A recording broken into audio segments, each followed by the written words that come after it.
Hello everyone, welcome to my YouTube channel. I am Shalu Vajpayee. दोस्तों, आज के इस वीडियो में हम डिस्कस करेंगे अकबर के मोस्ट इंपॉर्टेंट क्वेश्चन को। दोस्तों, तो यहाँ पर देखिए, ये जितने भी क्वेश्चंस यहाँ पे लिखे हुए ये सभी आपके एग्जाम्स में आए हुए हैं।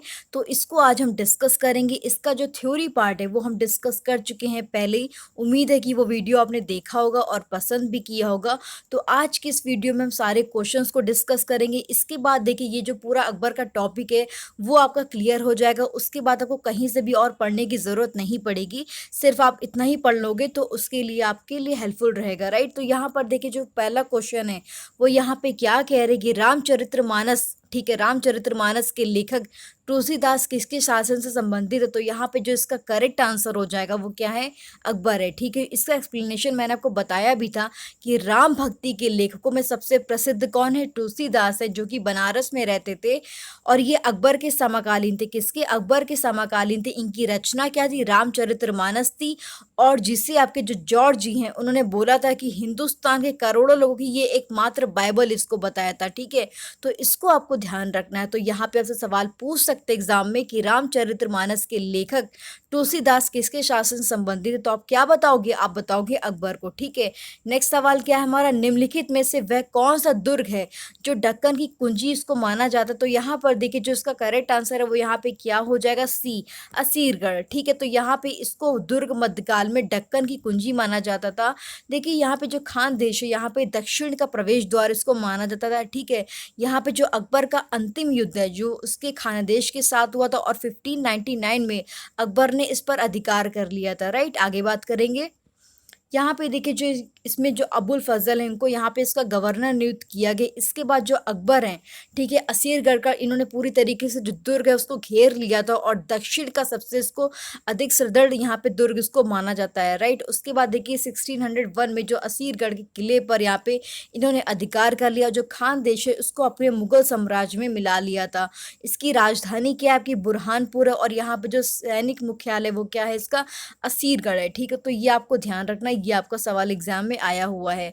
उसके बाद नेक्स्ट सवाल जो हमारा वो क्या है, एन ए अकबरी के लेखक कौन है। तो यहाँ पे देखिए, जो अबुल फजल है यानी कि इन्होंने क्या लिखी थी, अकबरनामा लिखी थी, ठीक है। अकबरनामा अबुल फजल ने लिखी है। और ये अकबरनामा का जो तीसरा भाग है वो क्या है, एन ए अकबरी कहलाता है, ठीक है। एन ए अकबरी कहलाता है। यहाँ पे देखिए, एन ए अकबरी में भी 5 भाग हैं। तो इसको आपको ध्यान रखना। अभी यहाँ पे पूछ सकते हैं, आपसे घुमा करके क्वेश्चन पूछें कि एन ए अकबरी क्या है। तो यहाँ पे देखिए, जो अकबरनामा का तीसरा भाग है ना वही एन ए अकबरी है, राइट। और ये लिखा किसने, ये लिखा अबुल फजल ने है, ठीक है। तो ये आपको ध्यान रखना। आगे बात करेंगे, निम्नलिखित में से वह कौन सा किला है जहां पे अकबर ने इसको नहीं बनवाया था। तो यहाँ पे देखिए, ग्वालियर का किला, ठीक है। ग्वालियर का किला यहाँ पे ये 8वीं शताब्दी में निर्मित ये हिल फोर्ट है और ये मध्य प्रदेश में जो ग्वालियर के निकट ये स्थित है, ठीक है। तो ये आपको ध्यान रखना। बाकी तो सब जो अकबर का किला हो गया, लाहौर का किला हो गया, ठीक है, इलाहाबाद, ये सभी तो अकबर ने बनवाए। लेकिन कौन सा नहीं बनवाया, तो वो कौन सा है, ग्वालियर का किला है, राइट। आगे बात करते हैं। अब देखिए, जो ग्वालियर का किला है वो यहाँ पे क्या है, इसका जो स्ट्रक्चर है वो क्या है, डिफेंसिव स्ट्रक्चर पर आधारित है। इसमें 2 महल हैं आपके, एक आपका गुलजारी महल है और यहाँ पे एक मान मंदिर है, ठीक है। तो ये आपको ध्यान रखना है। इसका निर्माण किसने करवाया, मान सिंह तोमर ने करवाया। किसने, मान सिंह तोमर ने करवाया था, ठीक है। आगे बात करेंगे, यहाँ पे अकबर के दरबार में सबसे प्रसिद्ध जो संगीतकार है तानसेन, ठीक है, तानसेन थे उनके नवरत्न में। तो उनका एक्चुअली में जो मूल नाम है वो क्या था, तो यहाँ पे देखिए रामतनु पांडे था। और अकबर ने इनको कंठभरण वाणी विलास की उपाधि प्रदान करी थी, ठीक है। तो ये आपको इनके बारे में ध्यान रखना है। मैं ये सब चीज़ें आपके थ्योरी पार्ट में डिस्कस कर चुकी हूँ। आपने अगर वो अच्छे से पढ़ा है तो आप यहाँ पे आसानी से क्वेश्चंस को कर पाओगे। अब देखिए, यहाँ पे लिखा है कि अकबरनामा किसने लिखी थी। तो मैंने अभी आपको पता है कि अबुल फजल ने अकबरनामा को लिखा और इसमें आपके 46 वर्षों का यहाँ पे विस्तृत जो इतिहास है अकबर का उसके बारे में डिस्कस किया गया है। फिर यहाँ पे नेक्स्ट सवाल हमारा, निम्नलिखित में से कौन से व्यक्ति हैं वो आपके निरक्षर थे। तो यहाँ पे देखिए, जो आपके ऑप्शंस दे रखे वो क्या है, जहांगीर, शाहजहां, अकबर, औरंगजेब। तो इसका जो करेक्ट आंसर है वो यहाँ पे क्या हो जाएगा, अकबर हो जाएगा। दोस्तों, यहाँ पे देखिए, जो आपके अकबर थे वो इतने पढ़े लिखे नहीं थे। अशिक्षित थे थोड़े से, लेकिन उसके बावजूद यहाँ पे उन्होंने पूरी तरीके से जो विद्या होती है, विद्वान होते हैं, उनको पूरी तरीके से संरक्षण दिया था, उनको प्रोत्साहन किया था। उनके शासनकाल में आपके अकबर के बांग्ला, ओडिया, हिंदी भाषा का पूरा प्रोत्साहन दिया गया था।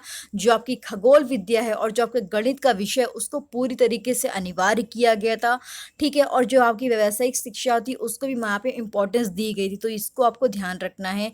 उसके बाद हम बात करेंगे कि आपका जो रामायण है, ठीक है, जो आपकी रामायण है, उसका अनुवाद फारसी भाषा में किसने किया था, उसका अनुवाद किसने किया था। तो यहाँ पे देखिए जो बंधुनी है, उन्होंने आपके जो रामायण है उसका यहाँ पे फारसी में इसको अनुवाद किया था। नेक्स्ट हम क्वेश्चन देखते हैं। अब यहाँ पे देखिए ये मोस्ट इंपॉर्टेंट क्वेश्चन है कि हल्दी घाटी की लड़ाई किसके बीच में लड़ी गई थी। तो देखिए जो हल्दी घाटी का युद्ध है वो आपके 18 जून 1576 में महाराणा प्रताप और अकबर के बीच में हुआ था। यहाँ पे अकबर की जीत हुई थी और इस युद्ध में जो मुगल सेना का नेतृत्व है वो कौन कर रहे थे, आपके मान सिंह और अशफ कर रहे थे, ठीक है। तो ये आपको जरूर याद रखना है कि हल्दी घाटी का जो युद्ध है वो आपके 18 जून 1576 में हुआ था, राइट। आगे बात करेंगे अब। यहाँ पे देखिए जो अकबर के शासन काल में जो आपके भू राजस्व यहाँ पे जो सुधार है उसके उत्तरदायी कौन थे, तो मैंने आपको क्या बताया था, टोडरमल। ये आपके देखिए जो टोडरमल है, अकबर ने इनको शासन काल में इनके जो 24वें वर्ष में यहाँ पे 1580 से लेके 81 में यहाँ पे जो आईने ए दहशाला यानी कि जो आपके 10 वर्षीय बंदोबस्त यहाँ पे लागू किया था। और यहाँ पे देखिए अकबर का ये सबसे महत्वपूर्ण संशोधन था। इस प्रणाली में आपके जो भू राजस्व है ये इससे रिलेटेड थे, ठीक है, जो आपके लैंड होते उससे, ठीक है। इस प्रणाली में जो आपके वास्तविक जो प्रेरक थे वो कौन थे, टोडरमल थे। इसीलिए इसको हम लोग क्या बोलेंगे, टोडरमल बंदोबस्त भी कहा जाता था, ठीक है। तो ये आपको ध्यान रखना है। नेक्स्ट हम बात करेंगे यहाँ पे देखिए अकबर द्वारा बनवाए गए जो उपासना भवन है उसका नाम क्या था। तो यहाँ पे देखिए इबादत खाना। इबादत खाना का मतलब क्या हुआ, पूजा गृह, जहाँ पे हम लोग पूजा करते हैं उसको हम लोग क्या बोलते हैं, इबादत होती है ना, तो उसको बोलते हैं इबादत खाना। यहाँ पे देखिए 1575 में जो अकबर है उन्होंने आपके फतेहपुर सीकरी में एक इबादत खाना का निर्माण करवाया था। और यहाँ पे प्रत्येक बृहस्पतिवार यानी कि थर्सडे को यहाँ पे शाम के समय में नियमित रूप से यहाँ पे धार्मिक जो विचार विमर्श होते हैं उसको यहाँ पे हुआ करते थे।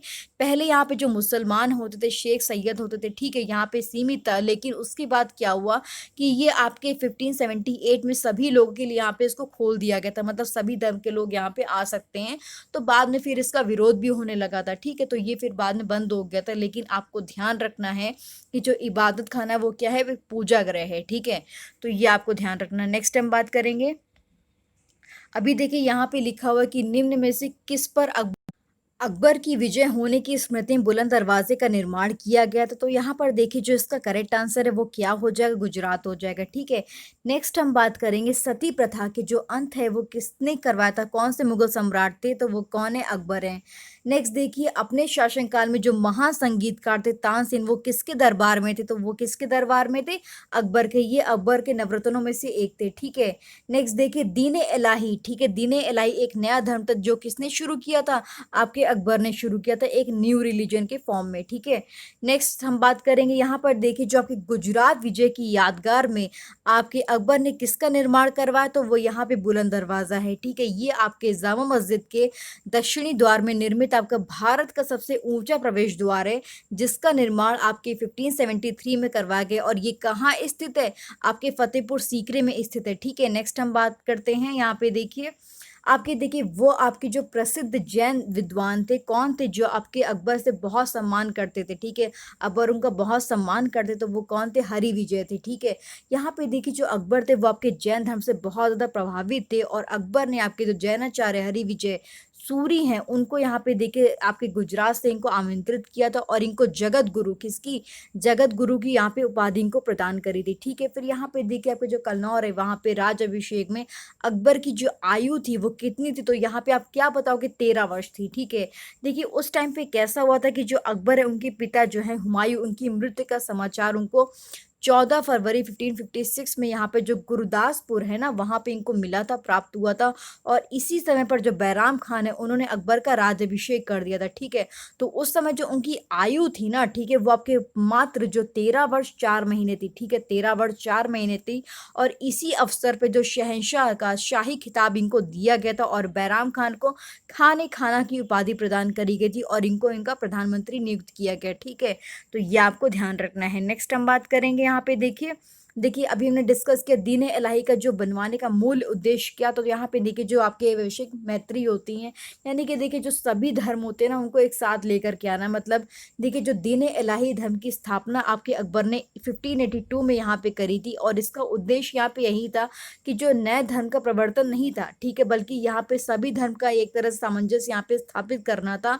यानी कि पूरी तरीके से सब लोग मतलब आपस में आए, आपस में बातचीत करें, ठीक है, चाहे वो हिंदू धर्म के हैं, क्रिश्चियन धर्म के हैं, ठीक है, मुस्लिम धर्म के लोग हैं, तो उसमें एक तरह से सामंजस्य स्थापित करना था, राइट। आगे बात करेंगे यहाँ पे, देखिए जो दीन इलाही वो आपके सूफीवाद, ठीक है, जो सूफी हैं सर्वेश्वरवाद पर आधारित एक विचार पद्धति थी, ठीक है, जिसमें आपके देखिए जो इसमें आपके जो प्रवर्तन की प्रेरणा है वो आपके निजामुद्दीन औलिया के सुलहकुल, ठीक है, उसमें आपकी मिली थी, तो ये आपको ध्यान रखना है। तो यहाँ पे आपको सिर्फ इतना ध्यान रखना है कि दीन इलाही का बनाने का एक मूल उद्देश्य यहाँ पे यही था कि सभी जो धर्म है उनमें आप एक सामंजस्य स्थापित करना था, राइट। उसके बाद देखिए जो नेक्स्ट यहाँ पे सवाल है, यहाँ पे आपको जोड़ा बताना है, ठीक है, तो यहाँ पे जो जोड़ा होगा वो यहाँ पे इसका करेक्ट आंसर यहाँ पे यही है, थर्ड वाला है, कि देखिए जो आपके 1556 से लेकर के 1560 का जो टाइम पीरियड है वहाँ पे आपके जो बैराम खान है वो यहाँ पे अकबर को संरक्षण प्रदान करते हैं, और इस अवधि में जो अकबर है वो आपके बैराम खान के संरक्षण में अपना शासन करते हैं। यहाँ पे देखिए जो पूरा एडमिनिस्ट्रेशन है वो कौन देख रहा है, आपके बैराम खान देख रहे हैं,